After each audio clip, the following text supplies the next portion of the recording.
against this great multitude that is coming against us. We do not know what to do, but our eyes are on you. Yan po ang pinadalang verse ni Brother Joel, ni Senator Joel at 10:48 a.m. today, because we do feel the forces ganging up on us. Ito po ang sinagot ko sa kanya ng 11:38 a.m. The Lord Himself goes before you and will be with you. He will never leave nor forsake you. Do not be afraid, do not be discouraged. So first and foremost, I'd like to welcome you here today for the prayer. I do not know if this is a prayer. I know for a fact that this is an assembly of people who love God and who want to submit to God. What I do not know is if this is the beginning of my journey as the Senate President or if this is a despedida. Because unlike the office of the mayor, the office of the barangay chairperson, the office of the president, which are elected by the constituents, the Senate President serves at the pleasure of the majority of the Senate. For me, it's very significant because the number 13, in my limited knowledge of Hebrew language and culture, is about change, about a seasonal change. And yesterday, someone sent me that the shortest serving Senate President served for 13 days. No? So hindi ko alam kung matatalo ko yung 13 days o kung 7, 8 days lang po tayo. But what I do know is this. The similarity between life and the Senate presidency is this. Life is from dirt to dirt. Di ba po? Pinanganak tayo, si Adam ay galing sa lupa, siya ay bumalik, nung ang physical niyang katawan ay namatay, bumalik sa lupa. Di ba? Our earthly father, Adam, came from soil. And when his earthly body rotted, it went back to soil. So what matters is not when you're born or when you die. What matters is what you do in between. So my ascent from councilor to Senate President is galing ako sa lupa. I came from the most simple, a little bit of an advantage because my father was already in politics. No?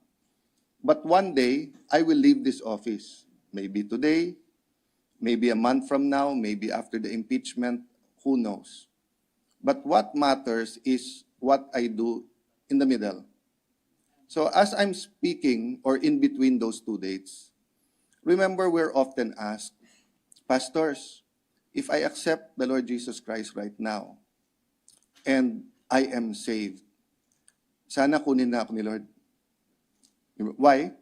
Because it's easier to die for God than to live for God. Di ba? The moment, the holy moment that we receive the Lord Jesus Christ, Bishop Leo, and we are born again, is the greatest moment in our life because that, I don't know who to quote, but that God-shaped hole in our heart is suddenly filled, di ba? So, people use the day they got married, the day their son or daughter was born, di ba? These are all great days, amazing days, days that you will not trade in. But that doesn't compare to the day that you are reconciled with God. But it is difficult the second, the minute after. You might not sin physically, but in your mind that's there. So my point is, it is difficult to navigate as Senate President. I don't expect you to agree with all of our decisions. But I'd like to tell you the truth. Sometime in 2003, the attack on the Senate began. The attack on the Senate was not on Wednesday, May 13. And let me clarify. When President Marcos called me to say, I want you to know it was not the military, it was not the PNP, it was not the NBI. I told them to stand down. I believe him. I believe him. As a leader, I do tell people to charge or stand down. I do tell people, makialam, wag kang makialam. But they don't always follow. That's why I told the President, Sir, Secretary John Vic is here. The Chief PNP is here. I'm not sure if I said the Chief PNP, but the PNP is here. They will do a investigation, an independent investigation. Technically, I could have rejected their offer for investigation. I don't know the technicalities there because, of course, someone had to investigate. But what I thought was prudent was that mag-join yung ating investigation. General Mao is there in the back, and he had reservations. He had no reservations of sharing the CCTV. He had no reservations of a joint investigation. But there were periods in time where the PNP would interrogate or talk to the witness alone. Nawala kami. And I put to ease his, I said, noted your objection, but we have to show good faith. We have to believe someone. We can't just believe in ourselves, and we have to believe when we prayed, God answered us. No?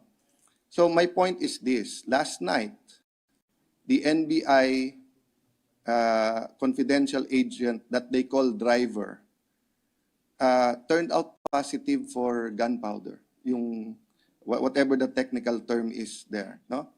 And that person was caught inside the Senate, not in the GSIS. They left a tactical bag at binalikan. And he was caught not by the OSAA, he was caught by the PNP at by Secretary John Vic, no? So what is my point?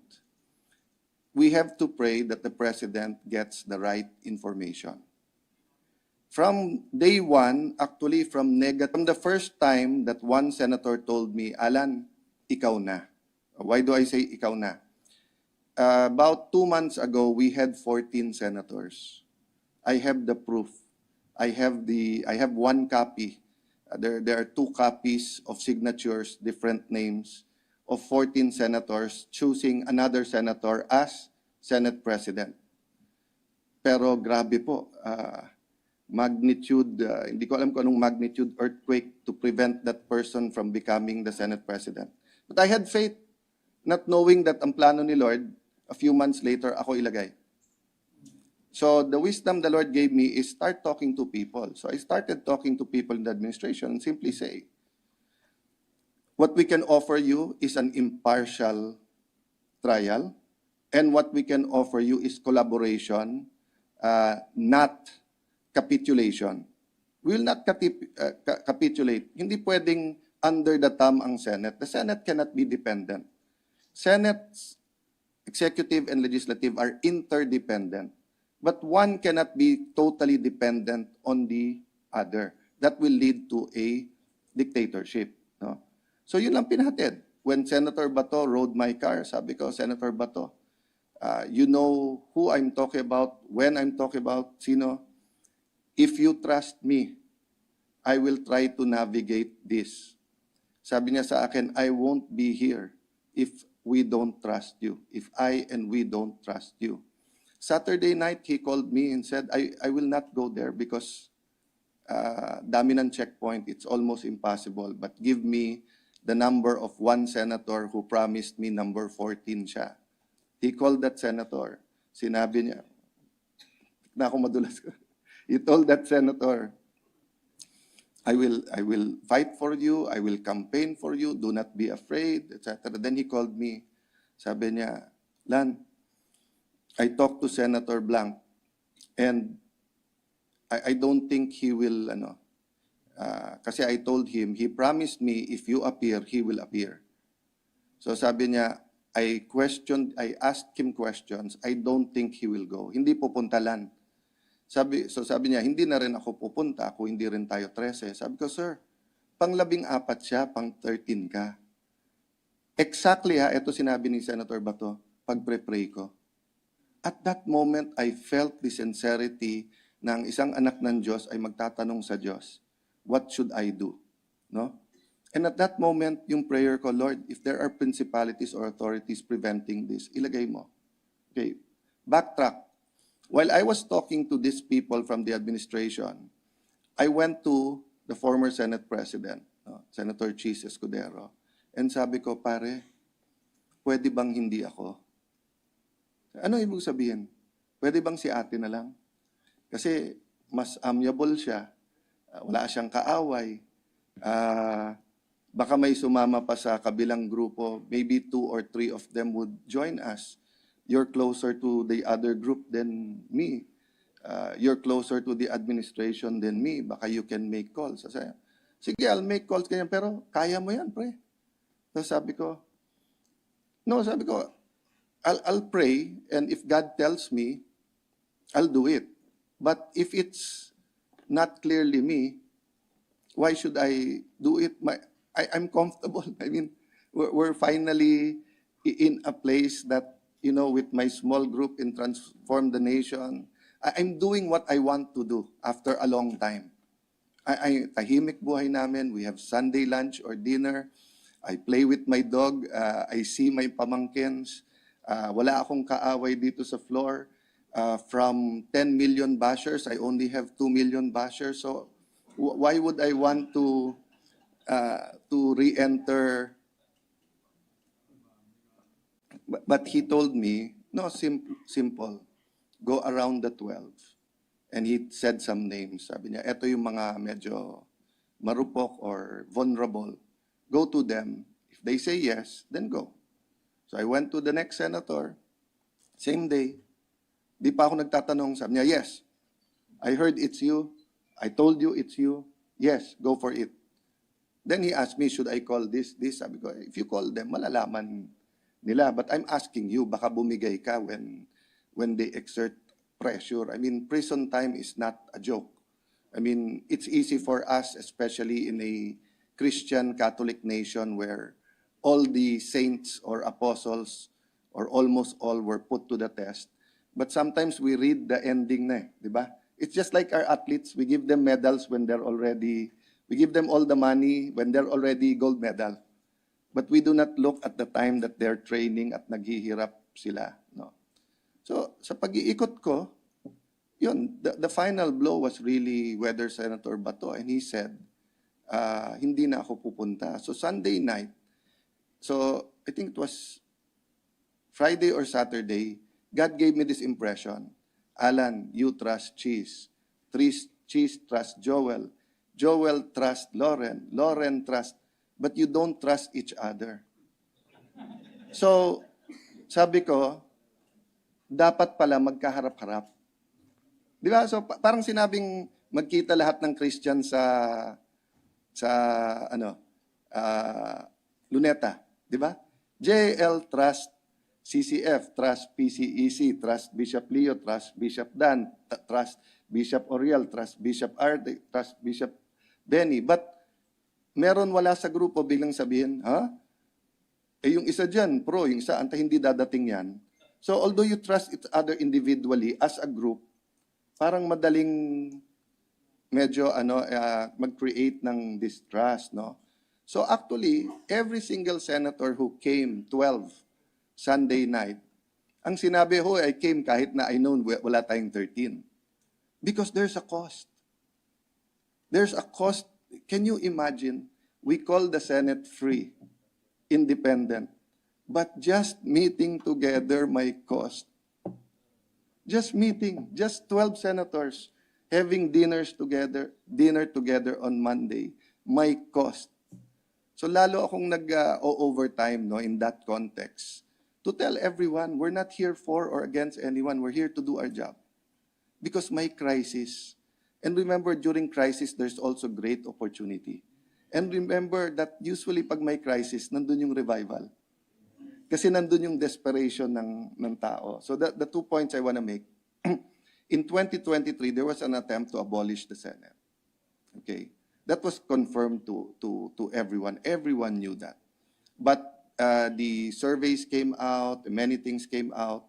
Then siguro nung i-revive na, nagka-flood control naman. And then what we heard is that there's a plan, impeachment, then change the Constitution. But this time around, do not abolish the Senate, but make it a regional Senate, increase the number to 36, 48, or 60, or 70, which theoretically sounds very good. Who of us do not want a regional Senate? But the reality is, kung kayang medyong halos hawakan ang Senate kung 24, if you have 36, 48, it will become a semi-rubber stamp. That's the reality. That's the reality.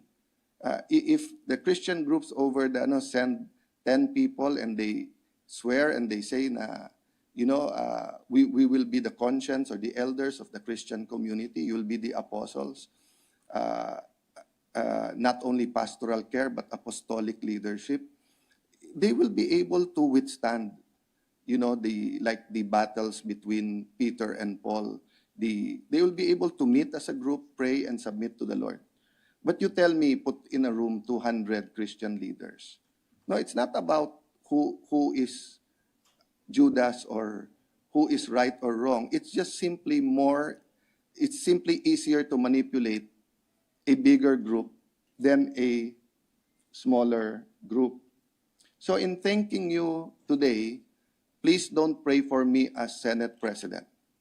Diba? First, please pray that whatever plans the Lord has, there will be no spiritual, physical blockages. No? Remember, before running for Congress, ang prayer, Bishop Leo, ni Brother Eddie sa akin, parang may nakita siyang wall. So he prayed that any wall blocking my destiny will be destroyed, and then a bridge.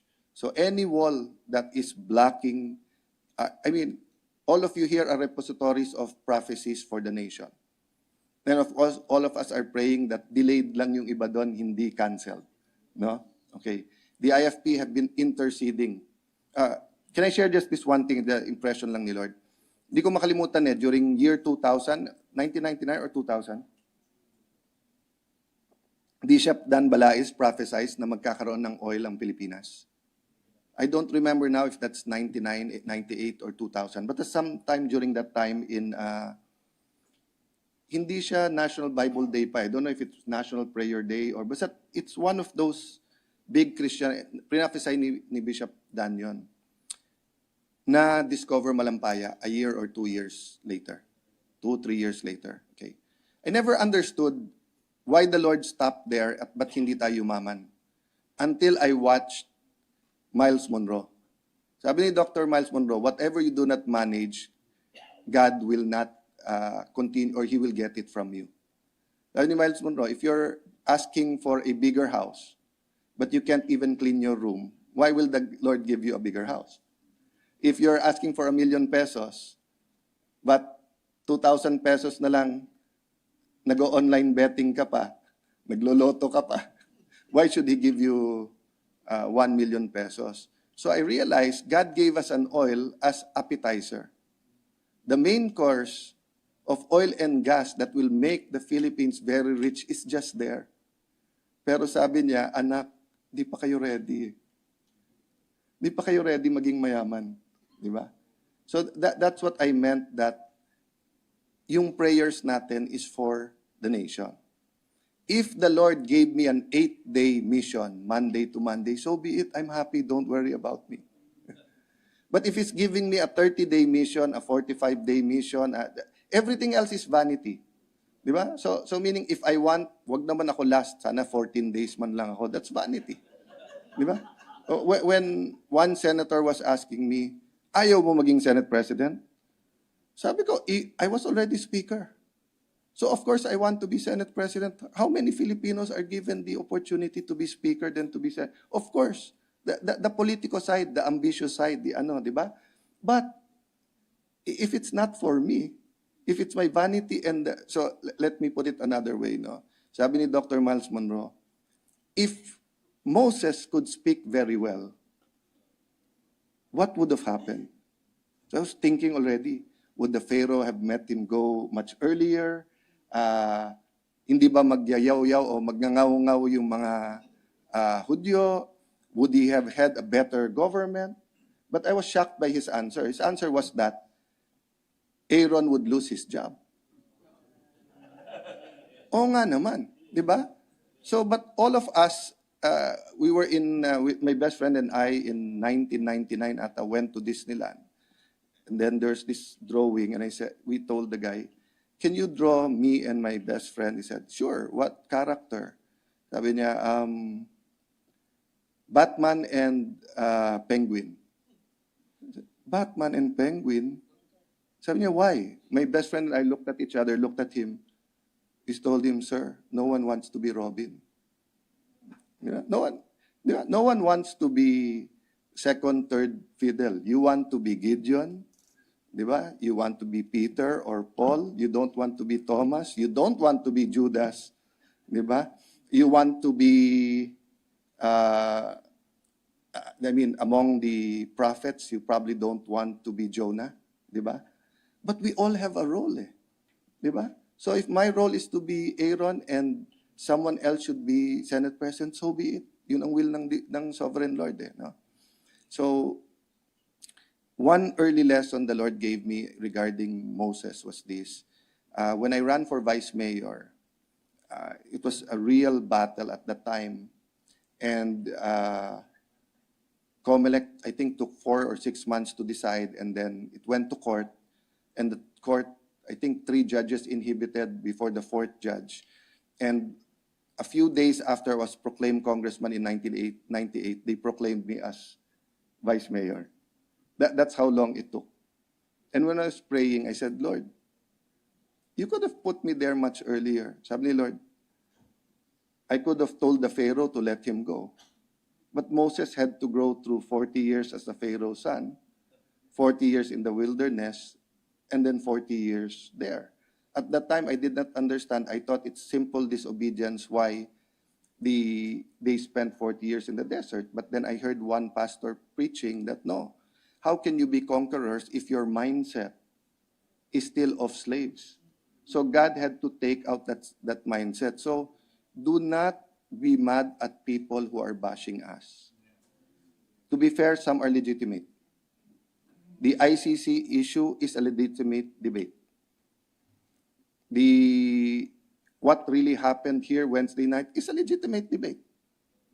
Of course, we're emotional because we're here. We didn't know if we're going to get shot or not. So we're emotional. But it's a legitimate issue. Having a fair trial is a legitimate issue. Diba? So lahat to legitimate issue. Diba? So pray for them because the problem nga is that there is no more tatay or nanay in the Philippines. Cindy Jacob made a drawing and said that the orphan spirit is one of the most grave problems in the Philippines. We don't think there's a father. So what is the father? The father is the one who will tell the children, you're all wrong, you're right on this, so now it's all algorithm. If you say something, so look, when you go home, if ever one of your pictures come up, you'll have one algorithm saying, thank God you were there. And another algorithm saying, pastor ka pa naman, tapos pumunta ka doon. Di ba? But there's no bigger figure, despite huge figures in the Philippines to say, guys, it's never a problem to go to during almost the worst time in Malacanang, Brother Eddie, Bishop Leo, I don't know if Bishop R.A. was there, they were invited to GMA. And when they got there, GMA was sick. She did not come. And I didn't know what Brother Eddie was going to say, but he met us after, and Brother Eddie said, it's our fault. So I was a young congressman, sabi ko, how can it be our fault? There's so many issues against her. We go to Malacanang, we're going to pray for her, she doesn't show up. So sabi ni Brother Eddie, because the devil doesn't want us to pray for her. That's why she was given an affliction that day. We prayed that we go to Malacanang. We did not pray that she be well enough for us to.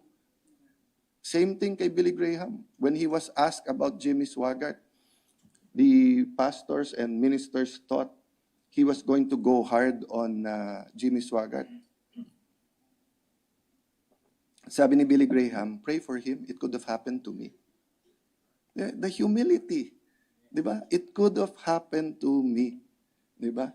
So, all of us, including me, have to make accusations. But it could have happened to me. And let me close lang with, I love witnessing because whether it's theology, ideology, any ideology, we can debate. But when you witness, it is something personal. Okay. My relationship with Bishop R.A., and who can forget R.A. in Congress, a Republic Act yun eh. Diba? So, Bishop R.A., my relationship with many of you were born love, humility, acceptance, service together, etc. My relationship with him was born from adversity because there are a group of Christians were against the impeachment of former President Arroyo. And the rhetoric was going up, but it was through the newspapers dahil hindi pa masyado yung social media. And siguro someone said, you're both Christians. So Bishop R.A. quietly talked to some leaders and told them, is there anything wrong for us praying and listening to him? So he gathered a group of Christian leaders in one room. I entered, I felt talaga na parang, hindi naman parang Lions Den kasi hindi naman ako i-devour, pero yung parang, you're welcome, but what are we doing here? We could be doing something better. No? Having said that, I did feel, because I knew some of the Christian leaders, that may welcome side. And I thought Bishop R.A. was the welcome side. But when he spoke, he said, I'm one of those who disagrees with you the most. But I'm here to pray for you and to listen to you. Diba? And maybe that's what we need from the Christian community. To be the father who says, Adam, Eve, why are you hiding? He already knew what they did, di ba? But he still asked them, what did you do? So one request today is really to bind the lying spirit. I think if you only have one prayer left in you, let's pray for the truth. Because if the truth starts and takes seed, I think all the reforms we're talking about will bear fruit. No?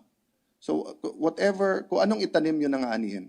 Whatever we sow, we will reap. So today, I can spend a little bit more time sowing, a harder core support for me, for the 13. But let's not do that. Diba? Let's just ask God, none of us is 100% true. None of us know the 100% truth. But if the Holy Spirit is going to go around the Philippines, it's going to change us. It's going to start with the truth. What happened with our oil in Malampaya? What happened in the flood control? Is that complete or is that only one side? Convict her, whatever happens. The other side is acquit her, whatever happens. So that's not an impartial trial, diba? So let me stop there, but thank you. I know it's Monday, it's a busy day. Most of you were preaching yesterday. Ako din, I have to be in the office by 2 o'clock and prepare for the 3 o'clock, and everything goes the way we thought it would go, then we will be convening as an impeachment court, and I will take my oath. If it doesn't, then you're a witness to history. Again, God bless you, and thank you for this opportunity.